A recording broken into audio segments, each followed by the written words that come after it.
Vou falar um pouco agora no campo esportivo mesmo, falar de futebol. Peraí que eu fiz uma cagada aqui no nosso roteiro. Não, tá certo.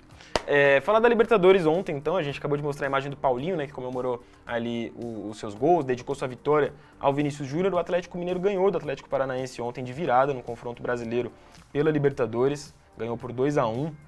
O jogo aconteceu no Mineirão, os 2 gols foram do Paulinho e o grupo dos brasileiros na Libertadores ficou completamente embolado, né? O Atlético tinha começado, o Atlético Mineiro, muito mal a campanha na Libertadores, só foi vencendo na 3ª rodada e agora nessa 4ª rodada engatou a 2ª vitória consecutiva. Então, eu vou mostrar para vocês a situação de classificação do grupo do Galo na Liberta. Peraí, aqui. O Atlético Paranaense, por outro lado, que começou bem, agora se vê aí diante de um cenário ainda positivo, mas já mais embolado, né? Não tem nada garantido para o Atlético Paranaense. Vocês veem o grupo G, o Atlético Paranaense estaciona com 7 pontos, vinha de 2 vitórias seguidas, e o Atlético Mineiro encosta agora, vai para a 2ª posição. Nesse momento estariam se classificando os 2 brasileiros no grupo, que para muita gente era mesmo a tendência, são os 2 times mais fortes, os favoritos a se classificar. Ainda tem mais 2 jogos, tudo pode acontecer, do Alianza Lima, que é o lanterna, ao Atlético Paranaense, todo mundo pode se classificar, todo mundo pode ser eliminado ainda nesse grupo, no Twitter, nas redes sociais. A sequência de vitórias consecutivas do Atlético Mineiro é que ganhou muita força entre os torcedores ali, né? A página SofaScore de estatísticas que a gente costumeiramente mostra aqui para vocês destaca essa série de 5 vitórias seguidas, 100% de aproveitamento, 12 gols marcados, 2 gols sofridos aí nesses últimos 5 jogos do Galo. O Galo embalou em Copa do Brasil, Campeonato Brasileiro, Libertadores. Quem também embalou foi o São Paulo na Copa Sul-Americana, jogou ontem. São Paulo de Dorival Júnior venceu na Venezuela. A gente tem também aqui estatísticas para mostrar para vocês. O Dorival segue invicto depois de 10 jogos à frente do São Paulo. A gente teve vitória do Goiás ontem também pela Copa Sul-Americana.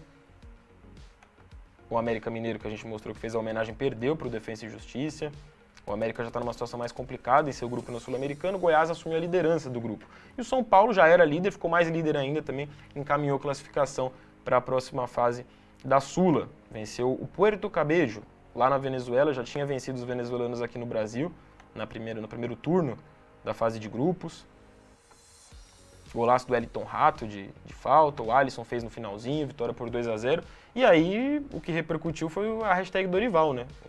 A torcida do São Paulo está encantada com o Dorival que vinha como técnico multicampeão da última temporada pelo Flamengo, ficou 5 meses desempregado, e aí o São Paulo demitiu o Ceni, contratou o Dorival e o São Paulo não perde mais desde então.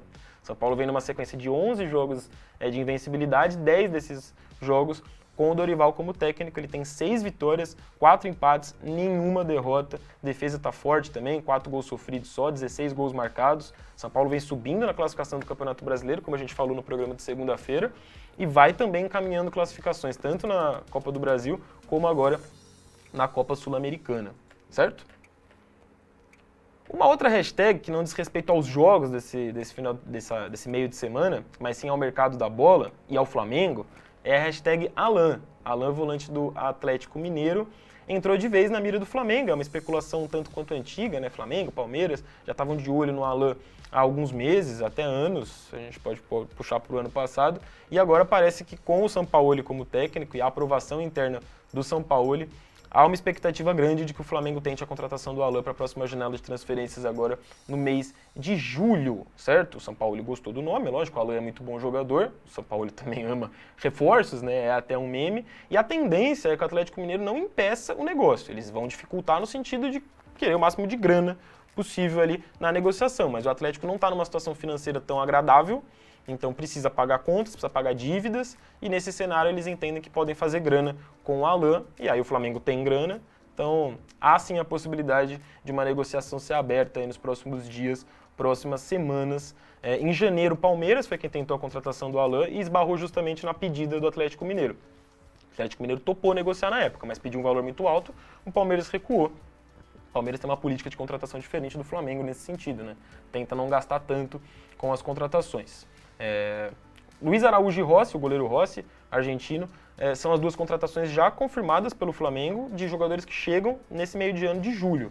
Então, se confirmada a contratação do Alan, o Flamengo já vai ter a terceira contratação só para esse meio de temporada, vai reforçando bem o elenco para o segundo semestre, vai virando não porque já era, né, mas consolidando como uma força aí, um favorito para a disputa dos campeonatos dessa temporada. Já contratou Rossi, Luiz Araújo, tem agora a possibilidade de contratar o Alan. Esse perfil no Twitter que vocês estão vendo fez uma lista, né, de todas as especulações e contratações já confirmadas do Flamengo. Tem o De La Cruz, do River Plate, que também está na mira do Flamengo, pode pintar como reforço, seria um baita reforço.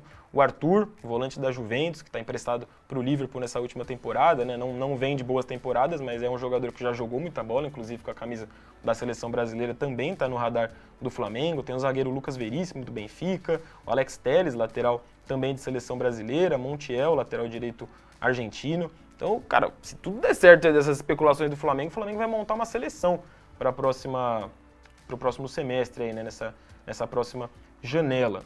Tem torcedor do Flamengo que nem defende tanto a contratação do Alan, prefeririam, por exemplo, a contratação do Redondo, Fed Redondo, que joga no Argentinos Júniors, que hoje enfrenta o Corinthians, mas o Redondo está prestando serviços à seleção sub-20 argentina, lá no Mundial que está acontecendo, inclusive, na Argentina.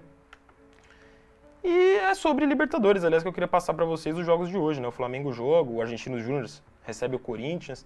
Então vou colocar aqui para vocês os jogos de hoje, jogos que a gente vai comentar bastante amanhã. Igual comentamos hoje o confronto dos Atléticos. Aqui, ó. Os brasileiros que jogam hoje na Libertadores. O Palmeiras visita o Cerro Porteño lá no Paraguai. Deixa eu dar um zoomzão aqui, fica melhor para vocês verem. O Palmeiras visita o Cerro Porteño no Paraguai. O Flamengo visita o Nublense no Chile.